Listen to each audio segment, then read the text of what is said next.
ತಮ್ಮೆಲ್ಲರಿಗೂ ಗೊತ್ತಿರುತ್ತದೆ 7ನೇ ತಾರೀಕು ಮೇ ತಿಂಗಳು ಬಿಜಾಪುರ ಲೋಕಸಭಾ ಮತಕ್ಷೇತ್ರ ಮತಾಚರಣೆ ಕಾರ್ಯಕ್ರಮ ಆಗಿದೆ. ಈಗ ನಾವು ನಾಳೆ ಆದರೆ 4 ಜೂನ್ 2024ರಂದು ಮತ ಎಣಿಕೆ ಕಾರ್ಯಕ್ರಮವನ್ನು ಸೈನಿಕ್ ಸ್ಕೂಲ್ ಆವರಣದಲ್ಲಿ ಹಮ್ಮಿಕೊಳ್ಳುತ್ತಾ ಇದ್ದೀವಿ. ಒಟ್ಟಾರೆ ನಮ್ಮಲ್ಲಿ ಇರುವ 8 ಮತಕ್ಷೇತ್ರಗಳು ಪ್ಲಸ್ 1 ಅಂಚೆ ಮತಪತ್ರಗಳ ಒಂದು ವಿಚಾರಕ್ಕಾಗಿ ಒಟ್ಟಾರೆ 9 ಕೌಂಟಿಂಗ್ ಹಾಲ್ಗಳನ್ನು ನಾವು ಸಿದ್ಧಪಡಿಸಿಕೊಂಡಿದ್ದೀವಿ. ಈ ಕೌಂಟಿಂಗ್ ಹಾಲ್ಗಳಲ್ಲಿ ಮಾಡಬೇಕಾಗಿರುವ ಎಲ್ಲ ಪೂರ್ವ ಸಿದ್ಧತೆಗಳು ಈಗಾಗಲೇ ಆಗಿದೆ.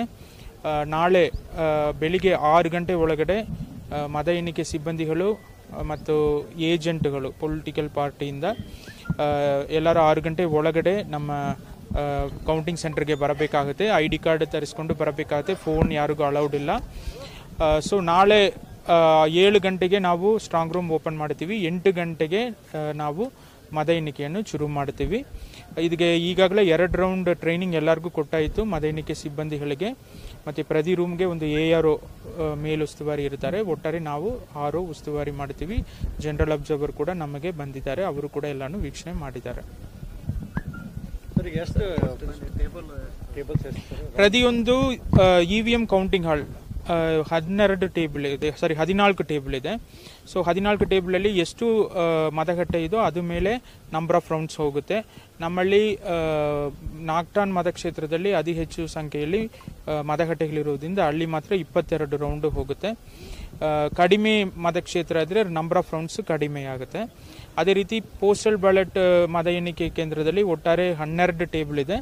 ಅಲ್ಲಿ ನಮಗೆ ಈಗಾಗಲೇ ಅರೌಂಡ್ 7,000 ಅಂಚೆ ಮತಪತ್ರಗಳು ಸಿಗಿದೆ. ಸೊ ಪ್ರತಿಯೊಂದು ಟೇಬಲ್ಗೆ ಅರೌಂಡ್ 550 ಮತಪತ್ರಗಳನ್ನು ಅಂಚೆ ಮತಪತ್ರಗಳನ್ನು ಎಣಿಕೆ ಮಾಡುವ ಕಾರ್ಯಕ್ರಮ ಆಗುತ್ತೆ. Police bandobast 3 round of police bandobast ಈಗಾಗಲೇ ಇದೆ. ನಾಳೆನೂ ಮುಂದುವರಿಯುತ್ತೆ. ಸೊ ಮೇನ್ ಗೇಟಿಂದನೇ ತುಂಬ ಫ್ರಿಸ್ಕಿಂಗ್ ಮಾಡಿ ಬಿಡ್ತಾರೆ. ಫೋನ್ ಅಲೌಡ್ ಇಲ್ಲ.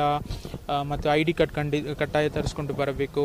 ಮತ್ತು ಈ ಪ್ರತಿಯೊಂದು ಸದನ ಒಳಗಡೆ ಹೋಗೋಕ್ಕೆ ಯಾರಿಗೂ ಅವಕಾಶ ಇಲ್ಲ. ಈವನ್ ಜನಪ್ರತಿನಿಧಿಗಳು ಬಂದರೂ ಕೂಡ ಅವರು ಕೂಡ ಅವಕಾಶ ಇಲ್ಲ. ಕ್ಯಾಂಡಿಡೇಟ್ ಅಥವಾ ಅವರ ಏಜೆಂಟ್ಗೂ ಮಾತ್ರ ಅವಕಾಶ ಇರುತ್ತದೆ. ಆದ್ದರಿಂದ ಎಲ್ಲರೂ ಸ್ವಲ್ಪ ನಮ್ಮೊಂದಿಗೆ ಸಹಕಾರ ಕೊಡಬೇಕಂತ ನಾನು ಕೋರಿಕೊಳ್ಳುತ್ತೇನೆ. ಆದರೆ EVM ಮಾತ್ರ ಹೌದು. ಈಗ ನಾವು ನಾಳೆ ಬೆಳಿಗ್ಗೆ 8 ಗಂಟೆ ಬರೆ ಅಂಚೆ ಮತಪತ್ರಗಳು ರಿಸೀವ್ ಮಾಡೋಕ್ಕೆ ಅವಕಾಶ ಇರೋದ್ರಿಂದ ನಾಳೆ 8 ಗಂಟೆಗೆ ಗೊತ್ತಾಗುತ್ತೆ ಎಕ್ಸಾಕ್ಟ್ಲಿ ಎಷ್ಟು ವೋಟುಗಳು ನಮ್ಮ ಮತಕ್ಷೇತ್ರದಲ್ಲಿ ಪೋಲಿಂಗ್ ಆಗಿದೆ ಅಂತ ಹೇಳಿ. ಆದರೆ ಈಗಿರುವ ಲೆಕ್ಕ ಬರೀ EVMದು ಕೊಟ್ಟಿದ್ದಾರೆ. ನಾಳೆ ಫೈನಲ್ ನಾವು ರಿಪೋರ್ಟ್ ಕಳಿಸುವಾಗ ಅಂಚೆ ಮತಪತ್ರಗಳನ್ನು ಸೇರಿ ಕೊಡ್ತೀವಿ. ಫಸ್ಟ್ ಸ್ಟಾರ್ಟ್ ಆಗೋದಕ್ಕೆ ಅಂಚೆ 8 ಗಂಟೆಗೆ ಅದೇ ಶುರು ಮಾಡ್ತೀವಿ. ஒரு 5 ನಿಮಿಷ ಬಿಟ್ಟು ಉಳಿದ ಎಲ್ಲ 8 ಸೆಂಟ್ರಲ್ಲಿ ಏಕಕಾಲಕ್ಕೆ ಶುರು ಮಾಡ್ತೀವಿ. ಅದು ಕೂಡ 8 ಗಂಟೆಗೆ ಶುರು ಆಗುತ್ತೆ. Thank you.